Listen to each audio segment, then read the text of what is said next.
This is Don't Forget the Small Stuff, and today we're talking about Rush. 9 days out of 10, you'll be pulling your hair out, but on that 10th day, Andy will be unbeatable. It's all true. And that is the day you will wish you had him on your podcast. All true.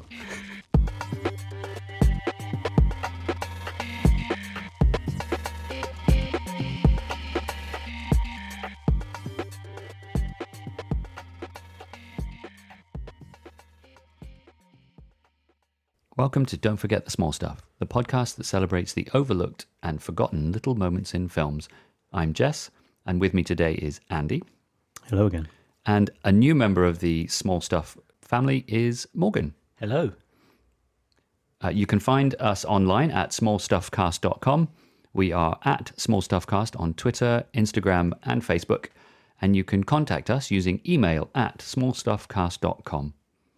Yes, please do get in touch. We like to hear your views, opinions, or things potentially we have wrong. So use those channels to get in touch with us. Our music is by the awesome Skeleton King. You can find more of Skeleton King's work by following the link in the show notes. So I feel like I've got the perfect table with me today for talking about Rush, a Formula One film. I have bona fide Formula One aficionado Andy. And it's the only thing I'm good at. And bona fide official F1 2022 manager addict Morgan on the pod. Before we dive into the broad view of the film, let's just go over some of the boring details. Rush was directed by Ron Howard, released in 2013. It starred Chris Hemsworth and Daniel Bruhl. Remarkably good facsimiles of James Hunt and Niki Lauda. Critically, it was received fairly well. It has an 88% rating on Rotten Tomatoes, which is good. And on IMDb, it's 8.1 out of 10. And some other boring stuff. It was made with a budget of 38 million, and it has a box office takings of 98 million, and won the BAFTA for best editing, which is good. That's pretty good. Yeah. So, Andy, I remember when they were making this film, you were, I think, following Ron Howard on Twitter. Yeah. He's not so quite busy on Twitter nowadays, but he was quite chirpy about the making of Rush. I didn't know he was doing it until, he started talking about it on Twitter. And then, so I remember us having conversations about this being made and this coming out. So, I was pretty quick to go watch this as soon as it was released, really. You were sharing photos of on-set stuff, and it was either the authentic or the realistic replicas of the Formula One cars on the grid, and it as a Formula One fan, you were getting pretty excited, I think. Yeah, I mean, it's funny because Formula One fan from birth, really, but I didn't know a great deal about their rivalry at all. This actually started. Before this came out, I started reading up on what actually happened. And I knew James Hunt because he obviously was the BBC commentator when I started watching F1. I don't know, guess the late 80s. But this is directly in my wheelhouse, pun intended. Morgs, you obviously came to Rush later. What's your take on it broadly? Well, I really like it. I think the acting in it is amazing. And they do a really good job of showing the relationship between them. Yep. And the mutual respect as well as the rivalry. Okay, yep. And I just love the film overall. Great. It's a good point, actually, because I think one of the issues I have with Formula One media, that doesn't mean, television and dramatizations of stuff, they always go out to have a baddie. There's always got to be one guy who's the nasty one. And in this, they avoid that. Ron Howard completely avoids that and actually says, okay, let's have a look at, their differences and their similarities and what made them have mutual respect and ultimately friendship. So kudos to this. They do, it was something I noted. They treat both drivers equally because it's hard to pin down whether it's a James Hunt film or a Niki Lauda film, and I think that's intentional. Well, you can see that at the start because they focus on James Hunt solely at the start, and then later on in the film, there's the same moment. And then they focus on Lauda at that time. From Lauda's perspective. Oh, yeah, they do, don't they? So I just really briefly want to talk about Ron Howard. You asked me a question before we were recording, Andy. What's your favourite Ron Howard film? So he's always been in the back of my mind as a filmmaker. He's always been there. Like Apollo 13 was the big one for me, the big Ron Howard film. And then so I was looking through just this afternoon his list of films he's directed, and then there's all these films that, as I was growing up or while I was at college or whatever, were always just there, like ticking over in the background. And I just want to go through a quick list. So he directed Splash, which was a big deal when it came out. I remember that. And he directed Cocoon, which I never really watched, but I remember it getting quite a lot of attention. Willow, and then, okay, take this for a run of films from 1988 to 1996. Willow, Parenthood, Backdraft, Far and Away, The Paper, Apollo 13, and Ransom. I mean, that was... Crikey. They are all films that made some kind of splash in the arena that they were released in. And I just think that without really knowing him, he's always been there with us making solid films. Yeah, I mean, to be honest, until Apollo 13 came out, I was probably too young or didn't care about what he had done as a director. All those films you've just mentioned, I've seen. And not one of them I dislike. Interesting. Ron Howard. Yeah. I mean, my take on it is that he's a solid 7 out of 10 director. You'll get a solid day's work from him, a decent film.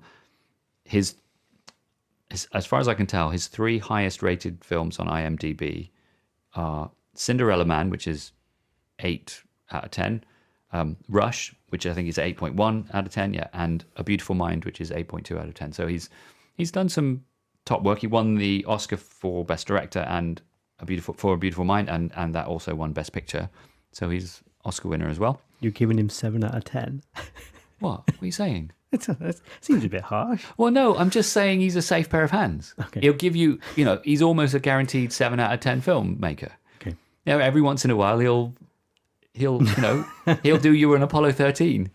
He excels at the historical drama. He does. So Apollo 13, A Beautiful Mind, Cinderella Man, Frost Nixon, and Rush are all historical retellings. Ron Howard, 7 out of 10. Yeah. Hey. Oh, I'm gonna get emails. Your view, not mine. Yeah. All right. That's fine. I'll take it. But okay, no. You know what? I'm going to defend myself a little bit. So, all of the films that I just listed, from Willow down to Ransom, plus Splash and Cocoon, I'm going to go through their scores because I wrote this down. 6.3, 6.7, 7.2, 7, 6.7, 6.6, 6.6. Apollo 13 is a 7.7, and Ransom is a 6.7. So have you done an average? You have, haven't you? No, I haven't. I should have. If I put it in Excel, it would have done it for me. Let's get back to the matter in hand. Right at the beginning, as you pointed out, Morgs, it starts with a scene that features later on in the film. It's the grid at Nuremberg just before Lauder's accident. We should also say, because we've forgotten to say it for the last 3 podcasts, there will be spoilers for Rush from the start and throughout. Yes, just utterly warning. And completely spoiled. Yes. So right at the beginning, the scene on the grid at Nürburgring, it's a little thing, and I think maybe it's not really worth mentioning, but I'm going to mention it anyway. The caption that tells us where we are, Nürburgring, 1976, it's on an ever so slight angle in line with, I feel like it's in line with one of the puddles in the foreground. That's interesting. It's just a nice touch. And I think they do that with the captions throughout the film. They do something interesting with them all the way. And there's a lot of captions. Then it moves on to the James Hunt origin story, more or less. He shows up at the hospital, etc., etc. So let's treat all of that, including the stuff at Crystal Palace Raceway, as a bit of a segment. So it might be his first line. I think it is, when he introduces himself and just like, hello, I think the racetrack telephoned ahead. He's so English. Yeah. It's brilliant. It's the most James Bond. James Bond? I didn't Well, mean it to is say most. Well, it is the most James Bond. It's the most James Hunt. Because I think he does his voice. It's not a small stuff thing, but his voice is exceptional. I've listened to James Hunt commentate for years, and he is bang on. He does just sound like Thor, actually. But Yeah, it's really funny, and the way he comes in, introduces himself barefoot, incidentally. Yeah. It's perfect, and it hooked me from that point. I thought, okay, his hair's right, his voice is right, he's done. This is well cast. They've nailed it. Yeah, they really have. I think the hair design for James Hunt was really good. Yeah, I mean, I think James Hunt probably didn't design his hair, but in terms of In the movie. the Chris Hemsworth portrayal of James Hunt, yeah, they just, as you said, Andy, and they just do a great job of getting him exactly right. And likewise with Niki Lauda. Yeah. I mean, Daniel Bruhl looks like Niki It's Lauda. uncanny. Yeah. At times, it is completely uncanny. Uncanny. But the other thing I was going to say is as a quick nod to James Hunt's kind of notorious dislike of shoes straight away. Barefoot. They show that a couple of times. And they mention it right at the end as well. later. Yeah. And there's the bit when he's we'll get to it, but at the award ceremony where someone bashes his shoes on the table because he's dancing barefoot. But Huh. See, I didn't know that was a famous James Hunt thing. I didn't notice that. Footwear. There we go. So I just want to mention the fact that he lived a very simple life. Clearly, he drove that little Mini, which looks great, by the way. And the only thing in his car was his helmet, his racing helmet. And he arrived at the track, popped open the back, grabbed his helmet, and off he went. He mentioned it, doesn't he? I mean, I didn't pick up on that, but he literally says it's the only thing he's good at. It's the only thing that actually matters in his life. As long as he's there to race, he's got his suit, he's got his helmet, he's good to go. I also want to say that I know Natalie Dormer, who plays Nursey, Gemma, I think her name is, but he calls her Nursey. She's in it a little bit more than she is in Captain America, the First Avenger, but she plays basically the same character, like a sort of she's a nurse, obviously, in this, but in Captain America, the First Avenger, she's like a clerical staff in the army, and she's there specifically to be wooed by the main character. It's a little bit typecasting on Natalie Dormer, unfortunately, but she's gone on to bigger and better things, which is good. I enjoy the appearance at the first F3 race at Crystal Palace. I think he rolls up in his Mini, as we said, and that's where we see Lord Hesketh for the first time. And what a guy. Yep. He might come up later. Velvet jacket, cravat, drinking champagne. At one point he tells him to gargle with this. Yeah, that's right. And before Hunt gets in the car, he gives him the champagne, gives him his cigarette, and off you go. It's a brilliant little introduction into the kind of the aristocracy of the man. The other thing I notice is when they point out Lauda getting into his car, and behind him, I should say, is a stall selling cockles, mussels, and jellied eels. Which is a thing, or it used to be a thing. It really is. I mean, jellied eels? No. Can you buy eels that aren't jellied? I don't know. Got me thinking. I'm speechless. I have no idea. I've never had any experience. It's disgusting anyway, doesn't it? I mean, I know it's a thing, but... Oh, so what you're saying is, can you buy just eels? Yes. I mean, unjellied? Yeah, I Or suppose do they specify them as unjellied? Unjellied eels. Yeah. But actually, some sushi has eel. Okay, jellied or unjellied? I don't know. I probably wouldn't try it regardless. But anyway, we digress. We do, a little bit. There is one thing I would like to mention. Yeah. When Hunt hits Lauda in the first F3 race, the commentator says that's why the other drivers call him Hunt the Shunt. Yes. I just think it's a great nickname. Well, I mean, that actually was his nickname, so... shows how disliked he was by other drivers as well, in racing terms. I don't know about that. It's funny, actually, because I did a little bit of research, and there's a lot of people saying that the nickname was unwarranted. That, he didn't actually crash a lot. I think the difference is he was prepared to crash a lot. Yeah. So put himself into positions where perhaps other people crashed, avoiding him. I don't know. Well, and it rhymes.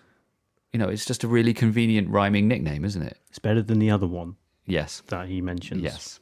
Right, then we go on to the Niki Lauda origin story. So when Lauda signed with BRM for his first F1 drive, he stayed up all night with the engineers, just helping them. And then in the morning, telling them how to do their job. Yeah. helping. But in the morning he says, "Okay, thank you, good night," I know. and just walks off. With the sun's rising and he's saying goodnight. I want to wheel back just to Watkins Glen, where we first see the fatal accident of Francois Sever. Because that kind of, for the first time, they start talking, or they start seeing him talk, but you start seeing how that affects the drivers, despite the fact of being a part of their lives. I think that's quite nice. It's a bit unnecessary, I think, to see Sever's car. It was a bit... But yeah, it kind of overlaid the emotional, the emotional impact of, obviously, that on the drivers, but also the kind of, oh well, brush yourself down and get on with it. Because Niki Lauda alludes to it and says, so what? He crashed. He was going too fast. His mistake. Yeah. It's really interesting. I think we forget, or maybe, I don't know, the mainstream forget how dangerous F1 was in the 70s. And then he says it right at the beginning of the film, two of us will die every year. And that doesn't happen anymore. It hasn't happened for quite a long time. But yeah, it was a bad thing back then. James says it to Susie when he's showing her the car. It's basically a coffin on wheels. I think another thing I have from that scene at Watkins Glen is the Hesketh logo, the teddy bear. I haven't noticed it. It's a teddy bear with a race helmet on. Yeah, oh, so good. I mean, that team, I mean, the badge, sex is the breakfast of champions. Oh, sex, the breakfast of champions. They really didn't take it seriously, did they? No, and not yet, at all. Well, yeah. Well, they, again, at Watkins Glen, he's got oysters and lobsters, and there's upturned champagne bottles in ice buckets, and it was a laugh. Amazing. Yeah. Keep throwing them at me, guys, because... Yeah, no worries. I picked up on, obviously he meets Susie. She comes around for some reason when he's visualising Monaco. And they very quickly, certainly in the film, they very quickly get married. Yeah. Hunt's top hat. What, at the wedding? Oh, yeah. It's like 2 sizes too small. It's like a joke top hat. So, I mean, I'm no top hat wearer, but it's perched on his head. Now, interestingly enough, I looked at the actual photographs of his wedding, and indeed, he was wearing a hat that was too small. So it's the attention to detail of the film, first of all, but also the fact that James Hunt didn't really care about that kind of stuff. No, he also turned out to his wedding without a tie. If you read the... he What just a man. generally didn't care. But yeah, his hat is ridiculous. So you watch it again, look out for that. Okay. I'm jumping on a bit to when Lauda is going to the party with Regazzoni. Yeah. And he says he only does F1 because it's what he's best at. Yeah. And he doesn't really do it for the fun. He just gets the most money out of it. Yeah. I find that it's an interesting line because he's very matter of fact with everything, isn't he? Yeah. I don't know whether that's realistic. I think to a degree it is. I just don't know whether or not you can be a Formula One driver with such a business-like attitude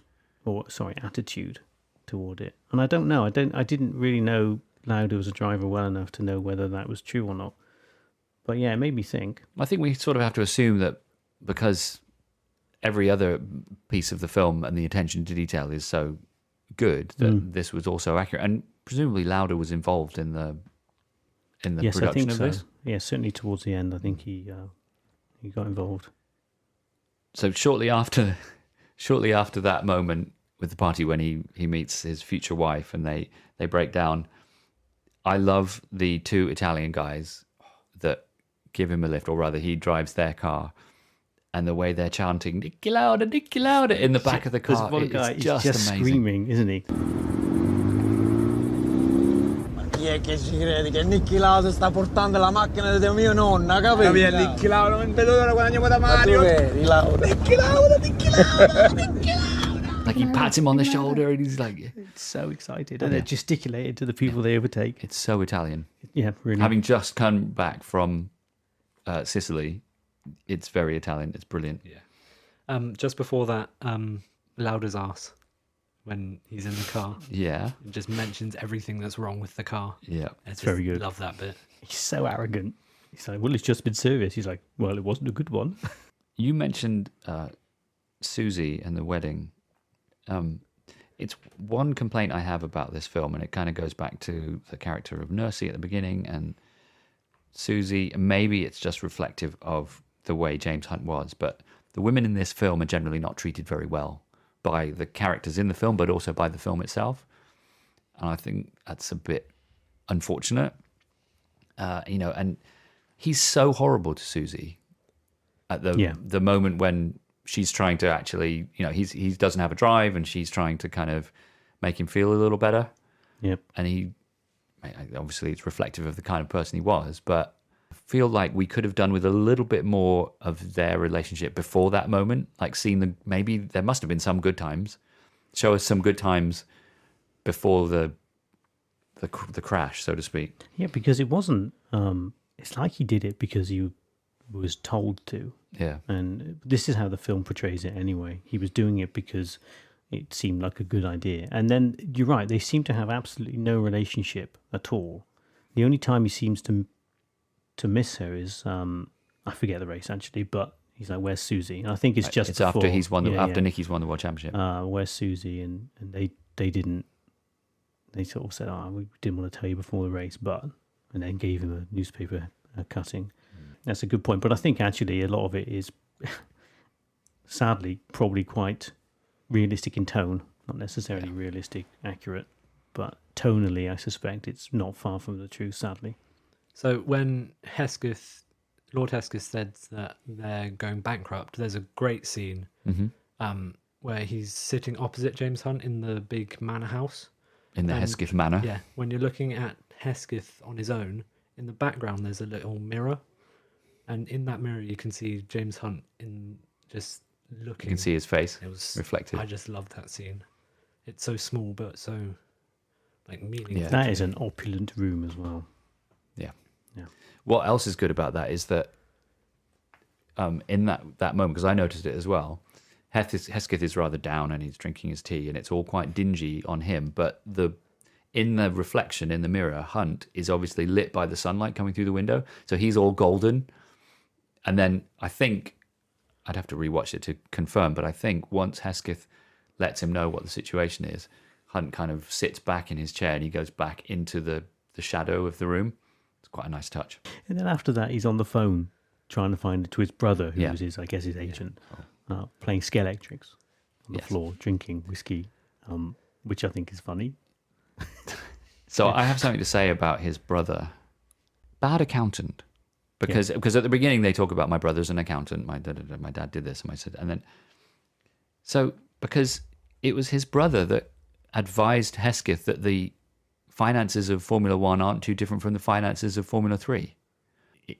He's an accountant and he got that bit dramatically wrong.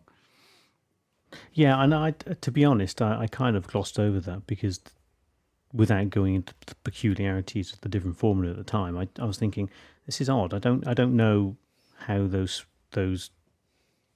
formula were structured or where they travelled to, what tracks they went to.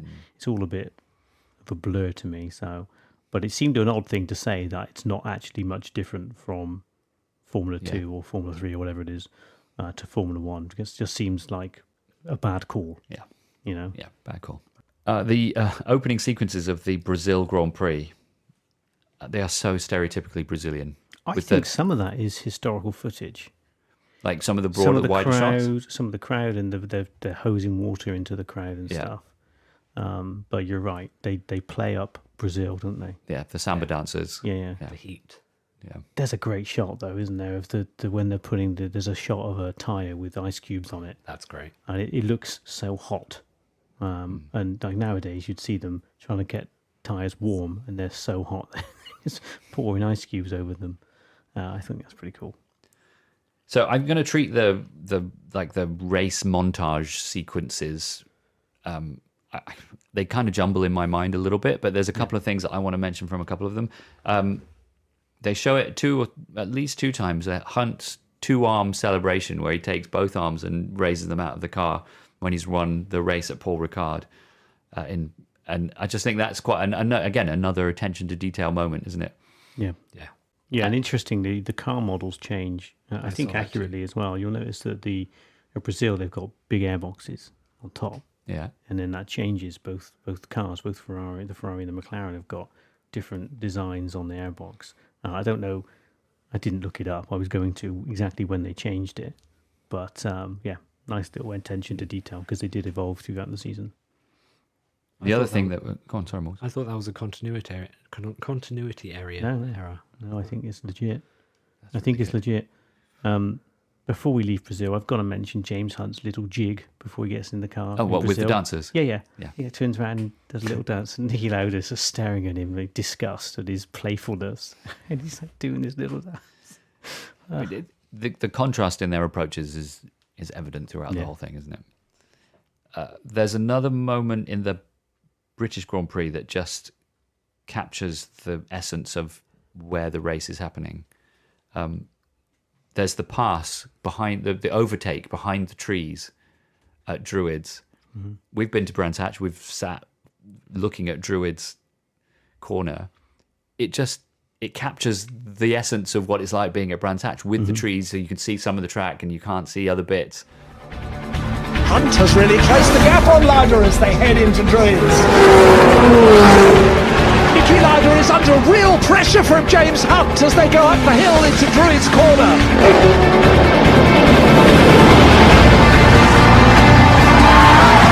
And Hunt is in front of Lauda. And actually seeing a pass around that corner, but actually not seeing it, it so brilliantly captures what it's like to be there. Yeah, it's a nice touch, isn't it? They use Brands Hatch a lot for a lot of the tracks. They used Cadwell Park and Donington and Brands Hatch. I think there might have been another one in the UK. But yeah, you can see, I'm quite familiar with the layout and the turns, and some of them, like, well, this isn't Paul Ricard, I know that. It's Brands Hatch turn, whatever. Yeah. But that's getting super nerdy about it. But that bothered me a little bit in a way that it probably wouldn't bother a lot of people. Yeah. Like Paul Ricard is flat as a pancake, but then they're testing a Paul Ricard and they're undulating and stuff. Anyway, I think they do a pretty good job with the race stuff. It serves the purpose it's there for. You couldn't do it without those scenes, I don't think. I don't think it would work without some race action.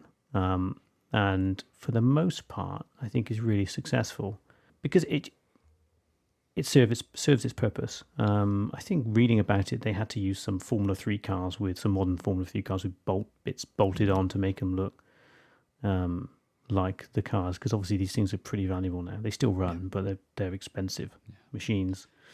But not all the time. Some of them were the legit cars with professional drivers. I think it works really well.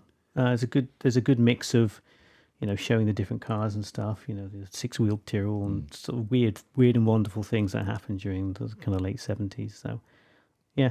So I'm going to just go over some other race stuff. I know it's going to be jumping ahead a little bit, but we can come back to other things later. Another again, attention to detail is the way they portray the crowd at Monza at the Italian Grand Prix, hanging out of trees, sitting on advertising. Again, you and I, Andy, have been to a Grand Prix in Italy. They do that, bashing through the advertising hoardings and using them as seats. Yeah, it's very cool. And at one point, there's a shot of the side of the track, cars racing on it. There is a photographer lying on the grass next to the track, no barricade between him and the track, shooting. That's so dangerous. I saw it as well. It just seems so dangerous because he's like a half a meter away from the track. Yeah, you just have to look at any old photographs of not even just Formula One rally or what have you. Safety was barely a concern, and that shows it very well because it's legit. I mean, those people were just lying there on the side of the track. There's also the crash. I don't know where it happened or what, but there's the crash where James Hunt's tyre goes into like the paddock or something and bounces off a car and people are running away from it. Okay, so I feel like I'm jumping all over the place. So just throw stuff at us. Let's hear it.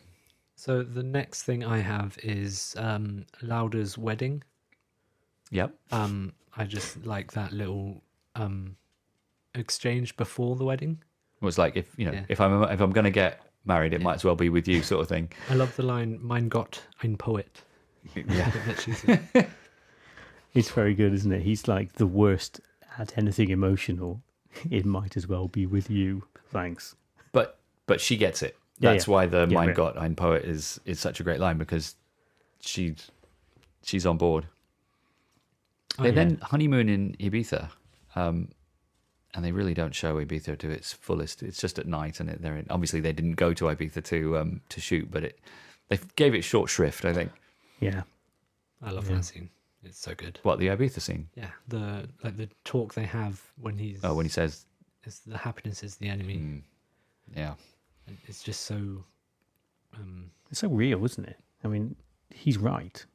You know, you see it nowadays in Formula One when drivers get married or have kids and stuff. It does, well, as Lauda says, it gives them something to lose. Yeah. So whether or not that actually makes a material difference to their ability to push a car to the limit, I don't know. But you suspect it might. So it's interesting. He's right, because I agree, but also she's right. Yeah. Yeah. It's like an interesting impasse. There's no way forward from that, is there? They're both correct, and they both accept that each other is correct, and they just get on with it. It's good. Shall we treat the whole Nicky's injuries and the crash as like a section of the film on its own? Is there anything that kind of really sticks in your mind from that? Well, there's a little thing right at the moment of the crash when Yeah. he first hits the wall. You see his helmet fly off. Yeah. Mm-hmm.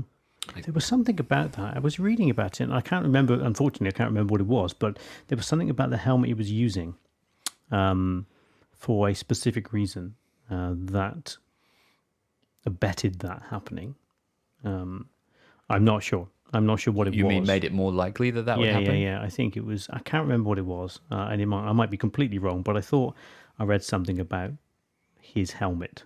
That, I mean, he changed it afterwards, obviously, because he had to, because of the foam and stuff around his burns. But I mean, I've never heard of that happening before. It happens in the NFL, but I've never heard of a motor racing accident or MotoGP accident where a rider or driver's helmet something slightly unusual caused it to happen. Either his helmet or something that happened in the impact. I'm not sure, but it's really weird. And of course, the materials they were using, fireproof materials, are nothing compared to what they were using now. Had his helmet stayed on, presumably his injuries would have been less severe. I think so. But he was still in the flame for a minute, so he would have still been inhaling the flames, essentially. Yeah, Do you I think the helmet would have saved that? I think actually the damage to his lungs would probably be fairly similar. We're not doctors, by the way, unless you probably figured that out already. I don't think that would have been any better with a helmet on. I think nowadays they have oxygen pumped in and stuff, things like that. Certainly in IndyCar they do. But yeah, Right. whether or not that would have made any difference. But yeah, he was in the fire for like a minute, wasn't he? Yeah. It's crazy, that track. You know, like whatever, 19 kilometers long or something. I just noticed a couple of things actually around Nürburgring. So they come in after a lap to change their tyres, and the difference, there's a nice shot actually of Lauda's tyres being changed, kind of inside the drill, but Yep. the speed at the pit stops compared to what they do it in now, Oh my like God. 2.3 seconds or something, and they're just, it's like they don't know what to do. They're like, oh, I should probably find a spanner. Yeah. Now where did I put those tyres? And they take ages. Yeah, and I was just wondering, you mentioned the 6-wheel Tyrrell. Yeah. I mean, pit stops alone, that was a bad idea. Yeah, I don't get it. I'm sure there's some engineering reason why it was good. I don't know what that is. It's got to be steering related. It has Probably. Road surface. We're also not engineers, so this it's all speculation. Yep. But there's obviously a reason they thought it was a good idea. I think it got banned in the end anyway. But when they come out of the pits, they show, because obviously Lauda's pit stop is a bit of a disaster for various reasons. You get blocked and stuff like that. They show Hunt out on the track. And there's a bit that really annoys me because they show James Hunt going around the carousel corner, it's a bank turn, Yeah. whilst Lauda's still in the pits. That's 14 kilometres around the circuit. Right. So only really, really sad people who look at these things like me would notice that, but it ultra bothered nerdy. me. So it's like 8, probably 6 minutes around the track at that point. Yeah. Anyway. Oh, Yeah. Sad times. F1 nerds. Bless. But on that, on the hospital, I think that's done really well. I mean, the lung sucking, the vacuuming. is vile. But the way that's played against him and Hunt, him watching Hunt win and stuff, and his determination to get better. I mean, it's dramatized clearly, but I think that the sentiment is correct. And they touch on it later, don't they? But I like the way that's done because they don't dwell on it, do they? They could really make a meal of that whole injury hospital thing. And they need to show it. They show what they need to show, but no more. Yeah. I think that's done really well.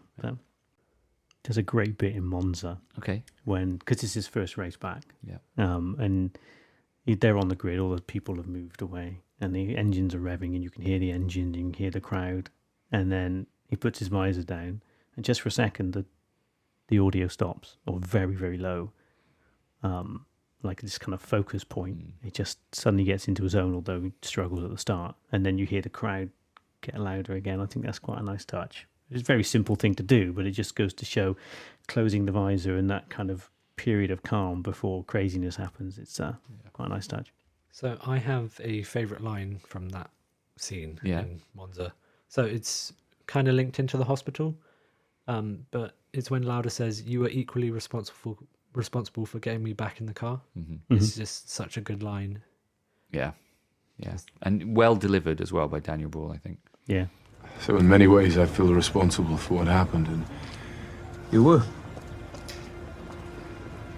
But trust me, watching you win those races while I was fighting for my life, you were equally responsible for getting me back in the car. Yeah. That makeup at that point when the wounds are healed, but they're still Very raw, more fresh. it just looks, it's uncanny. I've said it before, it's uncanny. They did such a good job of the casting with those two guys. So I am going to jump ahead to the Japan race now. It's at the press conference before the Japanese race. Hunt's talking a big game, talking about how Nicky's the one with all the pressure. But underneath the table, he's flicking his lighter, he's tapping his feet, and he's clearly extremely nervous and sort of psyched and ready to go, but nervous about it. Yeah, I picked up on that. And a slight add-on, Hunt wanted to cancel the Fuji race because it was raining so much. Yeah. And that kind of shows his anxiety as well. Which is an interesting comparison to the drivers' meeting before the Nürburgring. Yeah. That lighter, by the way. So I don't know whether or not it was a thing that he did. But when he's flying back from New York after he just met Susie, he's playing with a lighter on the plane, which is nowadays the thought. Oh my God, thought of doing that now. Can you imagine whipping a lighter out on a flight back from New York? Yeah. And just tweaking it. Well, it was a different time. It was a Andy. different time, yeah. You shared that photo with me of Hunt in the pit lane with a cigarette in his mouth and a can of beer in his hand. You imagine cigarettes in a Formula One pit lane now. And beer. Yeah. It's very good. Yeah. Just before the Japan race, when Hunt was getting in the car, they had wood along the track, like for him to walk on, so he didn't get his feet wet. And I didn't notice that. It's a very good detail. Speaking of his feet, they don't show it actually. So he used to race with the toes of his boots cut off. So if you can see this historical photographs of it. So he couldn't get racing boots that were big enough at the time. Okay. Or the manufacturer didn't have any, so he just cut the toes off. So he was racing with bare toes? Just the end, yeah. Or socked toes, but no shoes? Yeah, imagine that now. But they don't show that, but they could have done, but they don't. Yeah. Well, it just would have been one quirk too many, perhaps. Perhaps, yeah. There's a great shot, though, when they're drilling the holes through his visor. Oh, from inside the visor. It's having a bit weird about eyes, who isn't, but that drill bit going towards you and then them just pulling it back. But it's really cool. I like that. You got to be careful to make it quite short, that drill, otherwise, you're in trouble. Yeah. Also, a little thing from inside the car that I saw was when they first start going in the race, the water that just comes rushing into the car. It's like surreal how much is just splashing all over. It's super wet, isn't it?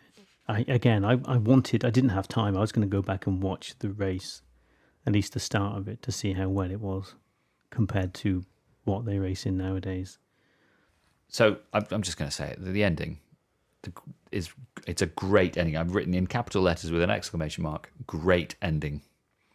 The archive footage of James and the few photos of Nikki at the end, they're just so brilliant. Yeah, it's super moving. In a way that only Niki Lauda could deliver in a really unemotional way. Really, it's so touching. Especially, he died a couple of years ago. But obviously, at that point, he was sort of involved in the film. There's actually there's a picture of him, isn't there? A little bit of film with him in it. Yeah, completely agree. It's a really, really strong ending from the start of the Japanese Grand Prix onwards. I think it really ramps up.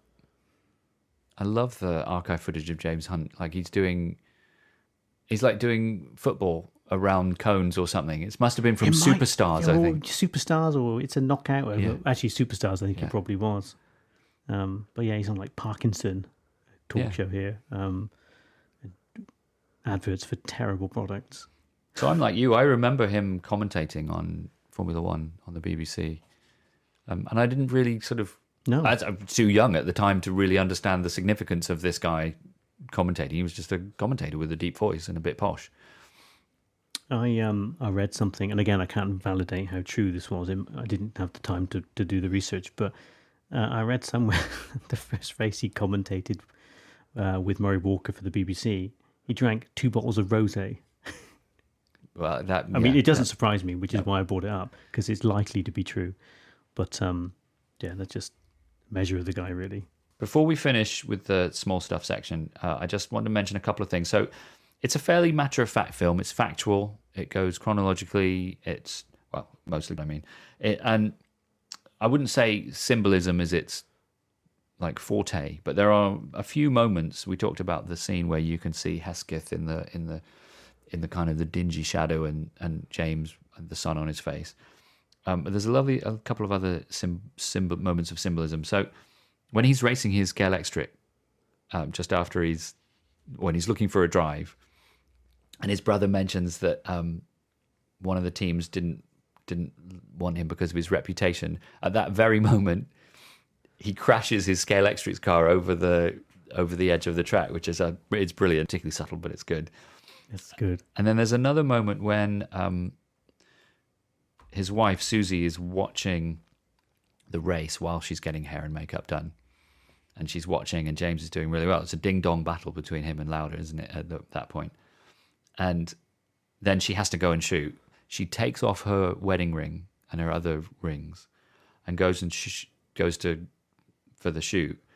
And at that moment, James drops out of the race. It's symbolic of something. I'm not quite sure what, but it's I think it was a well-timed little moment. Yeah, agreed.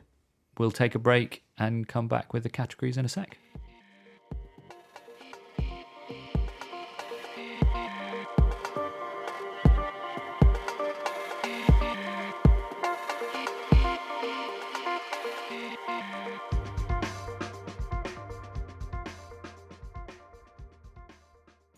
Right, let's crack on with the categories. Starting as always, with Audio Corner. Anything sound-related, music, sound effects, anything you like. Andy, do you want to kick us off? Yeah, one that struck me at first, although it's not my award winner. There's lots of cars revving. Yes. There's lots of car noises, but there's a particularly nice car noise at the start of the race at Nürburgring. I think it's the JPS Lotus revving. You see some flames and stuff come out the back of it. It's making a very good Formula One car noise. I approve. Good. But my actual winner is the I'll come back to this later as well. The swell of the score at the start of the Japanese Grand Prix.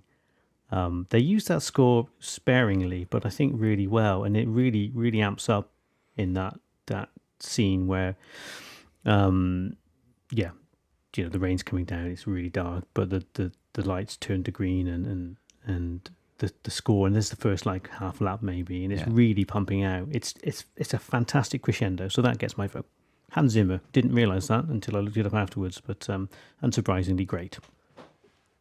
Well, Morgan? I have a few for Audio Corner. I have another like score, and this is Lauda's theme in like the Italian Grand Prix when he's just coming back, and he wins he comes round the corner, and it just starts to build up as he crosses the line. It's amazing. It's triumphant. Yeah. Yeah. Is it actually called Lauda's theme? I don't know. Oh, okay.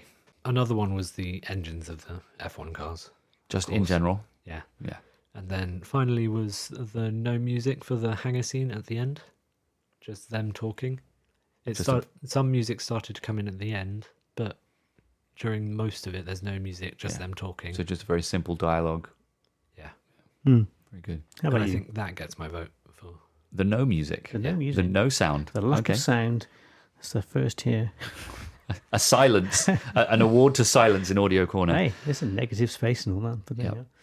So I don't know if this is a good sound or how you would categorize this, but the sound effects when they are vacuuming his lungs, specifically the metal, whatever the heck it is, the clamp or something that they're having to, and the noise it makes when it's maybe banging against his teeth. I try not to perhaps. think about it because it's super It's disgusting. horrific. It's like he's swallowing a sword, isn't it? It's like, oh, it's vile. The whole audio arena and those scenes is just The horrendous. sucking, Yeah. slurpy. Oh, Yeah, no. it's bad. But That's also not your as- winner, though, is it? No, it's not my Good, winner. But from a filmmaking perspective, it's a triumph because it is so horrendous. No, my winner is music. Is musical, I should say. So the 70s were a fairly good decade for music. And one thing I like about this film is that actually the songs that it chooses are not the most mainstream. It's not like Forrest Gump where every song is like a mainstream song. So I love that part of it. But the best bit is when Thin Lizzy's "I'm a Rocker" starts playing at the victory party for Niki Lauda's first World Championship.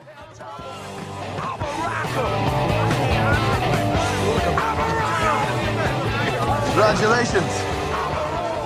Thank you. Polina! It's home. So, with a car like that, the rest of us never understood. Love that song. Thin Lizzy, I think hugely underrated. Well, maybe not hugely underrated. Underrated. Underrated. Let's go with that. Yep. So yeah, for me, the Thin Lizzy track playing is my favourite audio moment. A slightly ironic title, considering Niki Lauda's just won the title as well. And he's not a Because he rocker. really isn't. No. No. We'll move on to best looking scene. I've got a lot of things written down here. But Morgan, why don't you kick us off with... Well, Best I looking also scene. have a lot of things. Okay, let's try and keep it I'm going keep to it do short. my favourite one last. Okay. So one of them is the pan into the Japanese Grand Prix with the rain and Fuji in the background. Yes. I just thought that was amazing. Yes. Also, there was the broken down car in Italy, like when he Lauda meets his wife for the first time. There's like some rolling Italian hills in the countryside, and it's That's really interesting. nice. Yeah, it's a nice panoramic shot. There aren't too many of those, are there? But yeah. Also, I really liked at the end, like right at the end of the film, it was Niki Lauda like old when he was old, and then it just pans and it fades into the Ferrari and the McLaren just racing side by side, and you just got the engine roar. Mm-hmm. It's really good. But my vote goes to the ice cooling the tires in Brazil. Nice. Nice. Mine is the start of the Japanese Grand Prix. It goes into slow motion as it goes from red to green, and they focus on Hunt's McLaren. And there's a little bit of kind of swapping of shots between cars and stuff, and then they focus on Hunt's McLaren as it accelerates, and the whole thing is twisting with torque, and the spray and the steam coming off the exposed engines at the time, and the exhaust is steaming, and it's so flipping good. Yeah. It's so good, and the car is twisting, and the music. I mean, this isn't a music bit, the music, as I've said before, is crescendoing. Is that a word? I don't know, but it is. It's fantastic. If I could bottle that up and call that the film, or have that as the kind of the embodiment of the film, I would. It's fantastic. So that start of the Grand Prix, the shot of Hunt's car accelerating away is just good. So mine is similar, but I'm going to go through my nominees before I get to my actual pick. So the whole sequence at the Crystal Palace Raceway, right at the beginning, it's just lovely. It's a lovely warm sunlight. It's all it just looks, it's vaguely pastoral as Formula racing can get. Just really low key, and the sunlight is lovely, and that whole sequence is great. I love the shot at the garages in Paul Ricard when they're working on his car and it's nighttime, and the sparks of the welding or whatever is going on in the garage. It's just, I love that shot. So I talked earlier about how I think Susie gets treated poorly, both by the filmmakers and by James. Olivia Wilde looks gorgeous, and there is a moment, it's the moment when she's getting her hair and makeup done and the race is on the TV, and she pushes aside the hair of the makeup artist so that she can see the TV, and she's got that really pale pink lipstick on and the great makeup. She looks gorgeous. That's a great shot. And also James Hunt's eyes in his helmet before the Nürburgring race, very blue, very gorgeous. They do that shot a couple of times. I have a thing about blue eyes, apparently. Because they do, I forget, I think it's probably one of the hospital scenes where Marlena is looking worried, as you imagine. And they do that same thing where they're really close to her eyes on a side shot, and they're glowing brown. It's stunning. Really, really cool thing they do there. But yeah, agreed. So my winner is just before your scene, before the race starts, there is a relatively static shot of the McLaren on the grid from the front, rain pouring down. Everything is grey and sort of grey and dark, kind of dingy blue, but the white and the red of the McLaren is glowing because of the exposure that they've used and the treatment they use for the film, and it's just gorgeous. They capture that so well, don't they? I always remember saying to you after I've been to my first race, and it was still in the old Marlboro colours, that the cameras at the events never show the vibrancy of the colour on the car, specifically the McLaren livery at the time. And I think they do it. It reminded me exactly of that. They do such a good job of conveying how vividly coloured these cars are. And the shot almost has sort of vignetting on it because it's dark around the edges, and the exposure is perfect on the McLaren. I love that shot, so that's my winner as well. Let's move on to the Monsieur Mendel Award for favourite incidental character. Everyone's favourite award. I think there's a clear winner. Can it be characters? If you want, go on. Let's. I bet we all pick the same one here. Go on then. The Italian men. Yes. Oh, the Italian men. The Italian men. I'm going to jump in, and you can speak for me. I agree. Well, not much more to say. No, they're just really funny and perfect incidental characters. They're in the film for like 3 minutes. And no, I think you're right. I think I've missed a trick here because mine's. I think that they're a slightly comedic kind of outlet for the film, aren't they? Because they are idiots, aren't they? They are just like juvenile fools, quite rightly. And they stop not because of the pretty woman, but because Niki Lauda. They walk straight past her, and then they're idiots in the back of the car. They win for me as well. So yeah, good spot. Well, I have another person, but he's not going to win it. Go on then. It's the Ferrari team manager. Yeah. Just when Niki Lauda joins Ferrari first, he just drives up and stops, and then they have that conversation where he says, "You terrible. can't say that. It's a Ferrari." Yeah. That's legit. So good. By the way, on that, we did skip over it, but Lauda's response to that, he's like, "How do you got all these facilities?" And the guy goes, "Oh, you can't say that." And he goes, "I don't care. Fix it." Pretty little shrug of the shoulders. Yeah. Who was yours, Jess? Well, I think I've sort of. It's my category, and I think I've misinterpreted it. So he's not incidental, but Lord Hesketh is brilliant. I disregarded Hesketh because I thought he was not incidental enough because he is my incidental. He is incidental. He is my outside of the norm, I guess. He's in the top 4 of the characters in the film for me. Yeah. But is he incidental? No, you're right. You're right. I'll amend my vote, and I will also vote for the Italian guys. But with an honourable mention, a very honourable mention very honourable mention, Lord to Hesketh. Lord Hesketh, yeah. So there's some overlap between best looking scene, which we've already done, and the next category, which is best location. So you mentioned the place in Italy where they broke down with the rolling Italian hills. So I had that in best location because it's good. It must be because then near Maranello, which is in Emilia Romagna, near Bologna and Modena and places like that. So it must be Emilia Romagna or maybe Tuscany, but it's in that vicinity and it's gorgeous. So that was my sort of second choice, if you like. But my first choice is Fuji, the Fuji circuit. Is it in the shadow of the mountain? I think so. I mean, it is called Fuji, so I would assume it is. That's a great spot. That's a great location. I think I'm going to go and watch the 1976 Japanese Grand Prix after this. Because there's so many things. I'm like, did that happen? Is it like that? Was the rain that bad? Was it dark? We'll see. So I give Fuji Best Location Award. Andy? Mine is slightly oddly, given all the racing venues we go to, Hesketh's house. I love it. I looked it up. It's Eastern Neston House near Towcester or in Towcester, so quite near Silverstone. Yeah.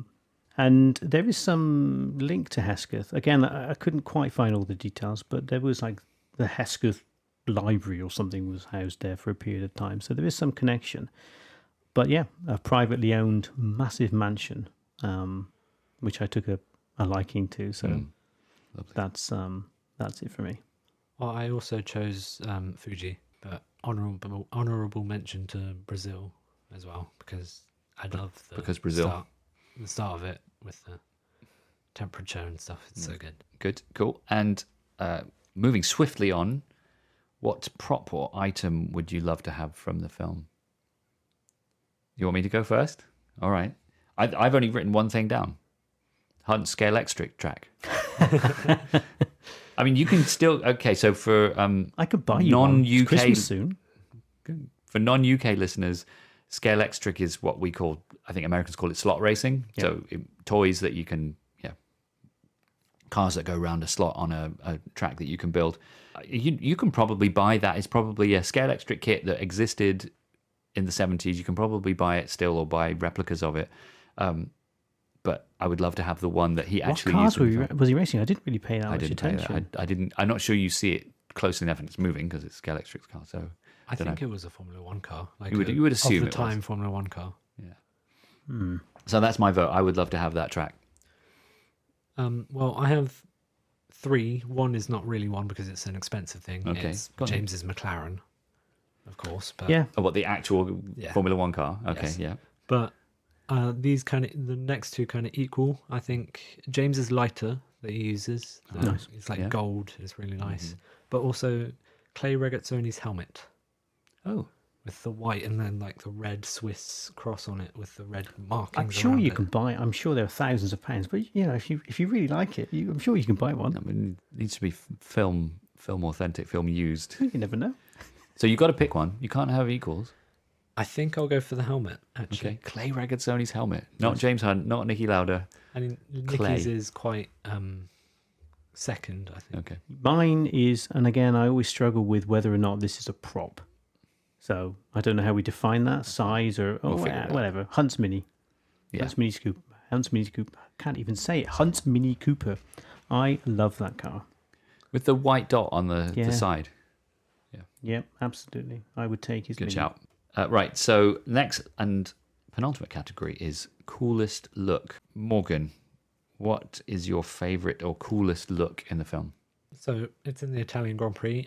Nicky Lauda's race suit with the helmet and the balaclava with just the eye holes. When he's walking towards the cars, it's brilliant. But I also have a worse look. Oh, go on then. The yellow suits of the Ferrari pit crew. They have these awful tiny bucket hats and like yellow overalls. It's bad. Okay. It's really bad. I didn't pick up on that. No, I I must go didn't back either. and look at that. They sound terrible. Right, yeah, I've got a couple, but I've got one winner. But I want to mention Susie's outfit when she first comes to see James. Mm-hmm. She just looks incredible. Yeah. She's just got this amazing outfit on.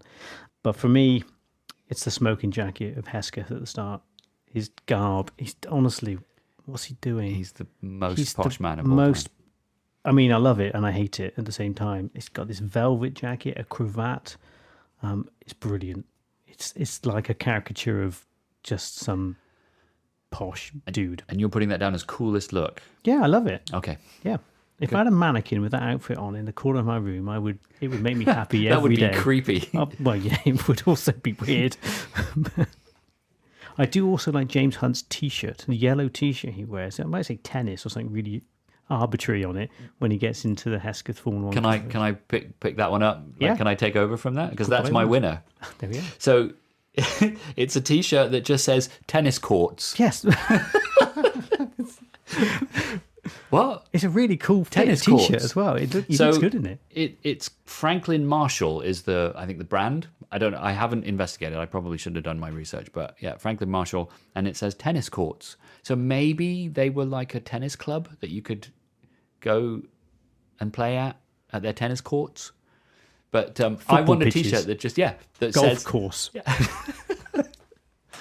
and it's a cool color. It's a cool color. Yeah. It's yellow. It's got the kind of I don't know. It looks good. It looked good on Hemsworth as well. It's a good T-shirt. Yeah, I can't pull off yellow. Yellow doesn't work on me. I don't have the right skin tone and stuff. So Got a yellow shirt? I have yellow T-shirts, but they are like my pajamas. Okay. Yeah, it's bad. But if I could pull off yellow, I would go for a tennis courts T-shirt. I also want to just mention James Hunt's outfit at the award ceremony at the beginning with the open neck white shirt. He just looks so 70s. He looks amazing. Is that... I wasn't sure whether that was how he came to the party or how he slowly got undressed at the party. I wasn't sure. Well, is that actually... because it's awful. He didn't wear a tie to his own wedding, so I doubt he wore a tie to the award ceremony. Was it unbuttoned that low when he arrived, or did he get seriously drunk and then just start... Continued unbuttoning I don't know. as the evening went on. It's hilarious. He walks up there and he just looks completely wrecked. He then goes over and borrows that guy's cigarette. What a guy. And I do also want to give out a very sort of stereotypical shout out to the McLaren grid girls with their short red shirts and their low rise white jeans with the red belt. They just look good. They look classic. Yep. So, but no, James's tennis courts yellow T-shirt is my winner. Good choice. And last category, closing credit. Over to you, Andy. Yeah. So every film's different, it seems. Some have really bizarre credits. This one was, again, relatively descriptive, actually. So I've got a simple one, but I'm going to go on to something else I found out because it made me chuckle. So there's a lady called Polly Furnival / Brindle, I guess a married name, who plays Hunt's awards girlfriend. So she's only his girlfriend for that scene. Yep. Which I think perfectly ties in with the guy. So we want you to be his girlfriend, but only for this scene, because by the time we get to the next scene, someone else has come into the picture. Yep. She was so special that he took her to the awards, but then, The awards where he won Driver of the Year. Yeah. So And then- she was a big enough deal to take to that event. But she's actually billed as your single venue girlfriend. I like that. Oh my gosh. So Polly Furnival. That's well when done. you know you've made it big time, when you can have single event girlfriends. She's done almost nothing since. Oh. Like she was robber number 2 in something called Jingle Dead 2. She obviously didn't go on to better things. But in my research, so what we don't normally pick up on these things are the uncredited folks who drop into these films. So I was looking through IMDb, as I do, just to cross-reference a few things. And there's a lady called Laura Jean Marsh. And the reason I picked her out is because she was billed as Lingerie Girl. Now, I don't know who Lingerie Girl is in that film. But as I do, I click on them to see what else they've done. She was also in X-Men First Class as Lingerie Girl. Oh. It's really strange. So she's a serial lingerie girl. But I can't think who Lingerie Girl is in Rush. No. certainly not. I mean, there's lots of like montages of James cavorting with women, but like none that would be like actually like billed, credited. Yeah. So I would give it to Laura Jean Marsh as Lingerie Girl, but she's uncredited, so I can't. Yeah. But there we are. Do you think it's the same Lingerie Girl? Do you think it's the same? She plays the same character in X-Men. Maybe and she's a Rush? superhero. Maybe Lingerie Girl was actually an ex-person. An X-Man? No, that doesn't work. Anyway. One of the X-Men. That's the way you do it. Laura Jean Marsh. Not the winner as Lingerie Girl, but well done, Polly Furnival, Hunt's Award girlfriend. Right, I think that'll do it for this episode. Thanks for listening. Thank you, Andy. Always a pleasure. Thank you, Morgan. Thank you. It's been a great first time. Great, yeah, lovely to have you. And cheerio from me. Next time we'll be discussing The Untouchables, starring Kevin Costner. Please give it a watch if you want to join us, but don't forget the small stuff.